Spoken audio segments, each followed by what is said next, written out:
بسم اللہ الرحمن الرحیم۔ محترم عزیزو، آج سحر کی تیسری قسم بتلائی جا رہی ہے۔ پہلی دو قسمیں یعنی سحر تفریق اور سحر تخیل، اور اس سے متعلق تفصیلات کو آپ حضرات کے سامنے گزشتہ درس میں رکھا گیا ہے۔ آپ نے سنا ہوگا، اگر نہیں سنا ہے تو ضرور سن لیں، تاکہ جسمانی اور روحانی بیماری کا صحیح فرق سمجھنے میں مشکل نہ ہو، اور ہر صحیح اور غلط کا فیصلہ کرنے کے لیے ہر بات کو باریکی سے جاننا یہ نہایت اور انتہائی ضروری ہے۔ اور آج کل مرض کی تشخیص صحیح نہ ہونے کی وجہ سے، مرض کی پہچان صحیح نہ ہونے کی وجہ سے علاج کی تجویز غلط ہو رہی ہے،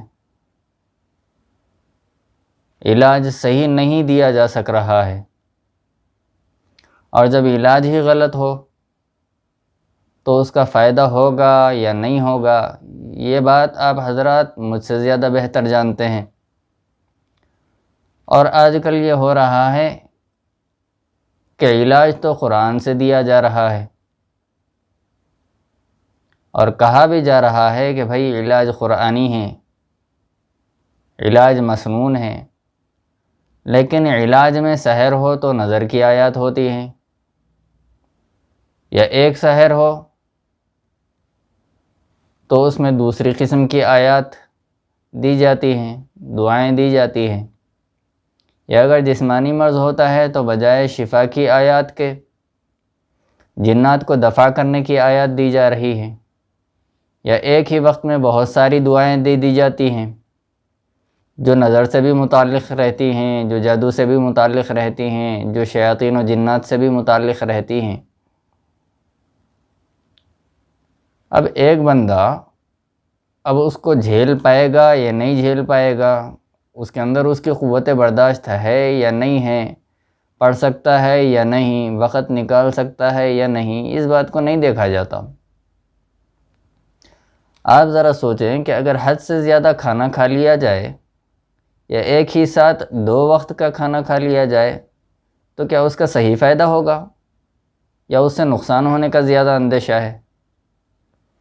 یا کوئی شخص اپنی کیپیسٹی سے زیادہ، اپنی قوت برداشت سے زیادہ ڈرائی فروٹ کھا لے اور کہے کہ یہ تو طاقتور غذائیں ہیں، میرے اندر کمزوری پائی جا رہی ہے، اور اس کو میں سب ڈرائی فروٹ کو ایک ایک پاؤ کھا لوں گا تاکہ میں ایک دن کے اندر صحت مند ہو جاؤں، میری ساری قوت کی کمی جو ہے وہ پوری ہو جائے۔ تو کیا ایسا ہو سکتا ہے؟ ایک دن کے اندر انسان کی جو کمزوری پیدا ہوئی ہے انسان کے اندر وہ ختم ہو سکتی ہے؟ ایسا ہرگز نہیں ہو سکتا۔ کیا یہ عقل مندوں والی بات ہے؟ اور آج کے دور میں راقی حضرات کی، رقیہ کرنے والے حضرات کی اسی طریقے کی بڑی بڑی غلطیاں لوگوں کو بجائے فائدے کے نقصان پہنچا رہی ہیں۔ مثلا جسمانی مریض ہے اور آسیب زدہ مریض ہے، دونوں کو ایک ہی جگہ پر رقیہ کیا جا رہا ہے، ایک ہی جگہ بٹھایا جا رہا ہے اور دم کیا جا رہا ہے، رقیہ والی تمام آیات اس پہ بھی دم کی جا رہی ہیں، اس پر بھی دم کی جا رہی ہیں۔ یا آسیب زدہ ہو اور سحر تخیل اور سحر جنون کا جس پر مرض ہو، دونوں کو ایک ہی جگہ بٹھا کر رقیہ کرنا۔ اگر کوئی وہم کا شکار ہو تو اس کو بھی آسیب زدہ یا سحر زدہ کے ساتھ بٹھا کر رقیہ کرنا۔ پہلے تو میں کہوں گا کہ رقیہ جو ہے ہر شخص کو علیحدہ بٹھا کر کیا جاتا ہے، ہر آدمی کو الگ بٹھا کر کیا جاتا ہے، ایک ساتھ بٹھا کر رقیہ کہاں سے ثابت کریں گے آپ؟ اور ان کو یہ پتہ بھی نہیں ہوتا ہے، اور راقی حضرات کو بیچاروں کو، کہ اس کی وجہ سے کیا خرابیاں پیدا ہو رہی ہیں۔ ارے عقل کے اندھے لوگوں، کیوں اپنی عاقبت اور لوگوں کی زندگی خراب کر رہے ہو؟ کیا ایک بخار والے مریض کو یا ہارٹ اٹیک کے مریض کو کسی پاگل خانے میں ڈالا جاتا ہے، پاگلوں کے ساتھ رکھ کر علاج کیا جاتا ہے؟ اسی طرح جس پر آسیب نہیں ہے یا جنات نہیں ہیں، صرف نظر ہے یا سحر ہے یا بیماری ہے یا وہم کا شکار ہے، وہ بھی سمجھے گا کہ اس پر بھی جنات ہیں، اور خوف زدہ ہو کر آخرکار وہ بھی وہی حرکتیں کرنے لگتا ہے جو ایک آسیب زدہ شخص کر رہا ہے، جس کے اندر شیاطین نے حلول کر لیا ہو، جس کے اندر جنات نے حلول کیا ہو۔ جس طریقے کی وہ حرکتیں کر رہے ہوتے ہیں، یہ توہم کا شکار شخص بھی اسی طریقے کی حرکتیں کرنے لگتا ہے۔ یہاں سے وہاں تک سب پر حاضری ہو رہی ہے، سب پاگلوں کی طرح حرکتیں کر رہے ہیں۔ ان حرکتوں کی وجہ سے بیچارے مریض کو پتہ بھی نہیں ہوتا کہ اس کی کتنی بے عزتی ہو رہی ہوتی ہے، اور بیچاری عورتوں کو یہ پتہ تک نہیں ہوتا کہ کیسے کیسے ہوس پرستوں کی نگاہیں ان پر پڑ رہی ہیں۔ یہی تو خرابیاں ہیں جس کی وجہ سے شریعت کی پاسداری نہیں ہوتی، اختلاط اور بے پردگی ہوتی ہے۔ اسی لیے اولیاء اللہ کہتے ہیں کہ تعویذ گنڈوں میں مت پڑو، جبکہ جائز ہیں، تعویذ جائز ہے، گنڈے جائز ہیں، شریعت کے مطابق ہو تو یہ ساری چیزیں جائز ہیں۔ یہی مانع چیزیں پائی جاتی ہیں جس کی وجہ سے اولیاء روکتے ہیں، جبکہ یہ جائز ہیں۔ میرے عزیزو، اس لیے ہر چیز کو باریکی سے سمجھنے کی ضرورت ہے۔ میں پھر کہہ رہا ہوں، میرے بڑوں کی طرف سے اجازت نہیں ہے اس لائن میں غلطیاں کرنے والوں پر ہلکا سا ہاتھ رکھ رہا ہوں، کیونکہ ہمارا پیغام محبت ہے، ہمدردی ہے، اخوت ہے، لوگوں کو بھلائی پہنچانا ہے، کسی کو غلط ثابت کرنا نہیں ہے، کسی کو ذلیل اور رسوا کرنا نہیں ہے۔ ہم تو صرف یہ کہنا چاہتے ہیں کہ جو کام جس کا ہو وہ کرے۔ ڈاکٹر کا کام ہے تو ڈاکٹر کرے، حکیم کا کام ہے تو حکیم کرے، عامل کا کام ہے تو عامل کرے۔ ڈاکٹر کے کام میں عامل ہاتھ نہ ڈالے، بلکہ صاف مریض کو کہہ دے کہ بھئی آپ کو تو جسمانی بیماری ہے، آپ کو کوئی روحانی بیماری نہیں ہے، آپ کو ڈاکٹر سے رجوع ہونے کی ضرورت ہے۔ اور ساتھ میں اس کو یہ کہہ دے کہ اگر شفا کے لیے اگر آپ چاہ رہے ہیں کہ کوئی دعا پڑھ لے، کوئی شفا کی آیات بتلا دیجئے، تو وہ میں ضرور بتاؤں گا آپ کو، اور اس کو شفا کی آیات بتلا دے، لیکن ڈاکٹر سے رجوع ضرور کرائے۔ اب ہو کیا رہا ہے؟ عامل کا کام ہے،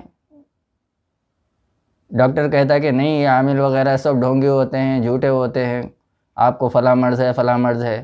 اب اس کے بعد وہ دوا دینے لگتا ہے، اور انسان دوا کھانے لگتا ہے، بیمار دوا کھانے لگتا ہے، ایک عرصے تک دوا کھاتا رہتا ہے لیکن کوئی فائدہ نہیں ہوتا۔ ایک بیماری کے بعد پھر اس کا دوسرا ٹیسٹ کرایا جاتا ہے، پھر دوسری دوائیں دے دی جاتی ہیں، پھر تیسرا ٹیسٹ کرایا جاتا ہے، پھر تیسری دوائیں دے دی جاتی ہیں۔ سالوں دوائیں چل رہی ہیں لیکن کوئی فرق نہیں پڑتا، کوئی علاج نہیں ہوتا، مرض بڑھتا چلا جاتا ہے، ڈاکٹر ٹیسٹوں پہ ٹیسٹ کراتے چلے جاتے ہیں، اور نوبت جو ہے آپریشن تک آ جاتی ہے، اور زب کی طرح آج کل پھاڑ رہے ہیں ڈاکٹر انسان کو۔ یہ خرابیاں پیدا ہو رہی ہیں۔ یہ کیوں ہو رہا ہے؟ ڈاکٹر یہ نہیں سمجھتا کہ روحانی مرض ہے تو روحانی معالج کے پاس بھیجنا چاہیے۔ یہ میرا مرض نہیں ہے۔ خامخواہ چند کوڑیوں کے لیے، چند پیسوں کے لیے ایک آدمی کو جو ہے تماشا بنا دیا جاتا ہے۔ اور عامل حضرات کیا کرتے ہیں؟ اگر ایک بیمار آدمی ان کے پاس آ جاتا ہے تو بس وہ یہ کہتا ہے کہ فلاں قسم کے اثرات ہو گئے، فلاں قسم کے اثرات ہو گئے، جبکہ اس کے اوپر کوئی اثرات وغیرہ نہیں ہوتے ہیں، کچھ جسمانی مرض ہوتا ہے یا ذہنی مرض ہوتا ہے۔ اب اس کو یہ کہتا ہے کہ فلاں آپ کو جادو ہو گیا، آپ کو فلاں نے کرایا، آپ کو فلاں نے کرایا ہے۔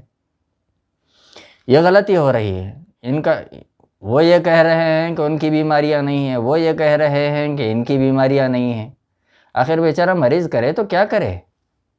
تو اس لیے ہم کہہ رہے ہیں کہ بھائی جس کا مرض ہے وہ اس پہ ہاتھ ڈالے، اگر اس کا مرض نہ ہو تو دوسری طرف رجوع کروا دے، خامخواہ غیر ضروری لوگوں کو پریشان نہ کرے۔ اگر مریض کو افاقہ نہیں ہو رہا ہے اور مرض بڑھتا جا رہا ہے تو اب اس کو مزید پریشان نہ کیا جائے، غیر ضروری ٹیسٹ نہ کرائے جائیں، بلکہ دعاؤں کی طرف رجوع کرائے۔ لوگ اللہ اور رسول اللہ صلی اللہ علیہ وسلم کے بعد ہم پر اعتماد کرتے ہیں، ڈاکٹرز پر اعتماد کرتے ہیں، حکماء پر اعتماد کرتے ہیں، عاملین اور اولیاء پر اعتماد کرتے ہیں، تو ذرا اپنے مقام کو تو سمجھیں کہ اللہ رب العزت نے جو عزت اور بڑائی ہمیں دی ہے وہ اس لیے نہیں دی ہے کہ ہم چند کوڑیوں کے عوض، چند کوڑیوں کی خاطر، چند پیسوں کے لیے اپنی عزت، غیرت اور ایمان کا سودا کر دیں۔ ایک بات ہمیشہ یاد رکھیں کہ جو چیز ہم دیں گے وہی چیز ہم تک لوٹے گی۔ علاج معالجے سے متعلق بہت کچھ خرابیاں بار بار سامنے آ رہی تھیں، اس لیے موضوع کی مناسبت سے کچھ باتیں ضروری تھیں جو ابھی بتائی گئی ہیں۔ سحر کی جو تیسری قسم ہے سحر جنون کہلاتی ہے، یعنی ایسا جادو کہ جب یہ کسی پر ہو جائے تو اس کو پاگل بنا دیتا ہے۔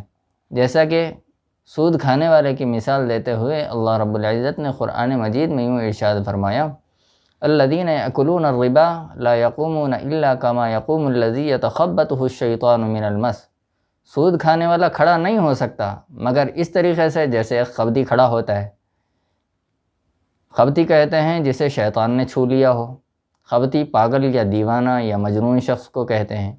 اس آیت سے پتہ چلتا ہے کہ شیاطین کے چھو جانے کی وجہ سے انسان پاگل ہوتا ہے، مجنون ہوتا ہے، اور مسلم شریف کی احادیث میں بھی مجنون کی مختلف کیفیات کو بیان، بعض جگہ شراب پینے والے کو مجنون کہا گیا ہے، بلکہ قرآن مجید کی ایک دوسری آیت میں شراب پینے والے کے لیے کہا گیا ہے کہ رجس من عمل الشیطان فاجتنبوہ، کہ یہ عمل شیطان کا ہے، اس سے بچو۔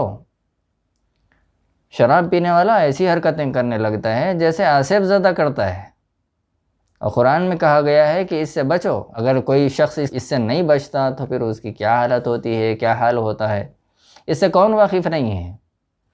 اور احادیث میں نسیان یعنی بہت زیادہ بھول جانے کی شکایت کو بھی جنون کہا گیا ہے۔ جس کو بھول کی شکایت ہو اسے بھی مجنون کہا گیا ہے۔ ایسی ہوا جو نظر نہ آئے لیکن انسان کے دماغ پہ اثر انداز ہو، اس کو بھی جنون کہا گیا ہے۔ اسی کو آج کل حکیم اور ڈاکٹرز مرگی کا مرض کہتے ہیں، کیونکہ مرگی کے مرض کی وجہ سے دماغ میں ایک قسم کی سوجن آ جاتی ہے، سوجن پیدا ہو جاتی ہے، یا پھر دماغ کے اندر ایسڈ کی کمی ہو جاتی ہے اور مریض کو دورے پڑنے لگتے ہیں۔ اس مرض میں راقی یعنی رقیہ کرنے والے اور ڈاکٹر دونوں کے علاج کی ضرورت ہوتی ہے۔ صرف ایک شخص یا عامل اس کو ٹھیک نہیں کر سکتا، ڈاکٹرز بھی محض اس کو ٹھیک نہیں کر سکتا۔ کیوں؟ اس لیے کہ یہ جو مرض پیدا ہوا ہے یہ شیاطین کے مس کر جانے کی وجہ سے پیدا ہوا ہے، یہ شراب کے زیادہ پینے کی وجہ سے پیدا ہوا ہے، جو کہ شیطانی عمل ہے۔ دماغ کے اندر جو سوجن آ گئی ہے اس کا علاج تو ڈاکٹر کرے گا، یا ایسڈ کی کمی ہو گئی، باڈی کے اندر کسی کیمیکل کی کمی ہو گئی ہے تو اس کو پورا کرنے کے لیے ڈاکٹر کی ضرورت ہے۔ لیکن جس کی وجہ سے یہ مرض پیدا ہوا ہے اس کو کون پورا کرے گا؟ اس کو ڈاکٹر تھوڑا ہی پورا کرے گا۔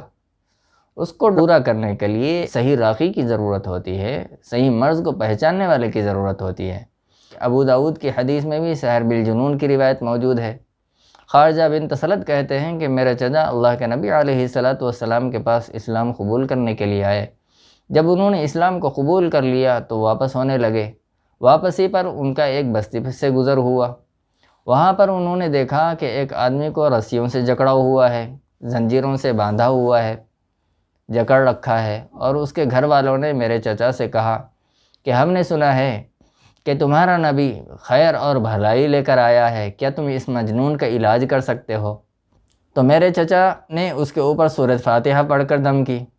بعض روایت میں ملتا ہے کہ 3 دنوں تک دم کی اور وہ بالکل ٹھیک ہو گیا، جس سے خوش ہو کر اس کے گھر والوں نے میرے چچا کو 100 بکریاں انعام میں دی۔ تو میرے چچا اللہ کے نبی علیہ السلام کے پاس آئے اور انہوں نے ساری بات بیان کی۔ نبی علیہ السلام نے ان سے پوچھا کہ تم نے سورہ فاتحہ کے علاوہ بھی کوئی اور دم کیا یا کچھ اور دوا دی؟ تو انہوں نے کہا کہ نہیں، میں نے صرف سورہ فاتحہ پڑھی ہے اور 3 دن تک پڑھتا رہا ہوں اور اس طریقے سے پڑھتا رہا۔ تو اللہ کے نبی علیہ السلام نے فرمایا تم وہ بکریاں قبول کر لو، تم نے کلام حق پڑھا ہے، کلام حق دم کیا ہے، اور لوگ تو ناجائز دم پر مال بٹور کر کھا جاتے ہیں۔ اور ایک روایت میں 3 دن تک دم کرنے کی بات ملتی ہے۔ علامہ نووی رحمۃ اللہ علیہ نے اس حدیث کو کتاب الاذکار میں ذکر فرمایا ہے، اور علامہ البانی رحمۃ اللہ علیہ نے صحیح ابو داؤد جلد 2 صفحہ 337 میں اس کو حدیث صحیح نقل فرمایا ہے۔ جی، یہ سحر جنون جس کو ہوتا ہے اس شخص کے اندر 8 علامات پائی جاتی ہیں۔ پہلی علامت یہ ہے کہ بیتوکی باتیں کرنے لگتا ہے جس کا کوئی ربط نہیں ہوتا، کوئی جوڑ نہیں ہوتا۔ اور دوسری علامت یہ ہوتی ہے کہ ہمیشہ بے چینی، پریشان خیالی اور بھول کی، نسیان کی شکایت مستقل اس کو رہتی ہے۔ تیسری علامت یہ ہے کہ کسی ایک جگہ پر گھورتا رہتا ہے، ٹٹکی باندھے ہوئے غور سے دیکھتا رہتا ہے، کوئی خلا میں جیسے دیکھ رہا ہو، کوئی ستاروں کو جیسے گھور رہا ہو، اسی طریقے سے کوئی ایک جانب کو دیکھتا رہتا ہے۔ اور چوتھی علامت یہ ہے کہ کسی بھی کام میں مستقل مزاجی نہ رہنا، آج یہ کام شروع کر دیا، چاہے کامیابی ملے نہ ملے، چند دنوں کے بعد پھر اس کو چھوڑ دیتا ہے، پھر دوسرا کام پکڑ لیتا ہے، چند دن اس کو کرتا ہے، پھر اس کو چھوڑ دیتا ہے، پھر تیسرا کام پکڑتا ہے۔ کسی ایک کام میں مستقل مزاجی کے ساتھ لگے نہ رہنا، یہ بھی اس کی علامتوں میں سے ہیں۔ پانچویں علامت یہ ہے کہ اپنی ظاہری شکل و صورت یا کپڑوں کا صاف ستھرا نہ ہونا، اپنے بال نہ بنانا، اپنے ناخن نہ کاٹنا، یا اپنے بیٹھنے کی جگہ کو، اپنے لیٹنے کی جگہ کو صاف ستھرا نہ رکھنا، اپنی صفائی کا خیال نہ رکھنا، کسی کی بغیر اطلاع کے اپنے گھر سے باہر نکل جانا، اور یہ بھی پتہ نہیں ہوتا ہے کہ کہاں جانا ہے، کہاں رکنا ہے، کب تک گھر کو لوٹنا ہے، کچھ پتہ نہیں ہوتا۔ اس قسم کی کیفیت جس کے اندر ہوتی ہے، وہ بھی اس کی علامتوں میں سے، سحر جنون کی علامتوں میں سے ایک علامت ہے۔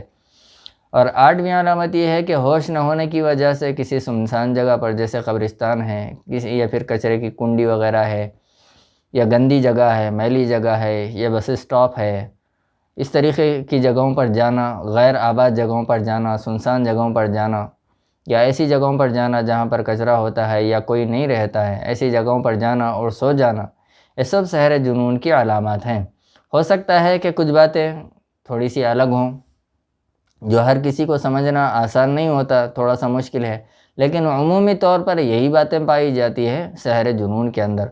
اب تک کی بات سے اتنا تو صاف سمجھ میں آ گیا ہے کہ سحر جنون کے ہونے میں سب سے زیادہ دخل جنات کا ہے۔ یہ جادو جنات بھی کرتے ہیں کسی کو پریشان کرنے کے لیے۔ مثلا کوئی بے دہانی میں ان میں سے کسی شخص کو قتل کر دیا، تو بدلہ لینے کے لیے وہ اس طریقے کا جادو کر سکتے ہیں۔ یا ان کے رہنے والی جگہوں پر، مثلا تالاب ہے، سانپ کی بل ہے، پہاڑ ہے، گندی نالیاں ہیں، یا ویرانے ہیں، یا ایسی جگہوں پر اگر کوئی شخص پیشاب کر دیتا ہے یا نجاست کر دیتا ہے، یا غیر ضروری اس مخلوق کو پکارتا ہے اور تصور کر کے انہیں گالیاں دینے لگتا ہے، برا بھلا کہنے لگتا ہے، جس کی وجہ سے اگر ان کو تکلیف ہوتی ہے تو پھر وہ بھی تکلیف دینے کے لیے اس طریقے کا جادو کر دیتے ہیں۔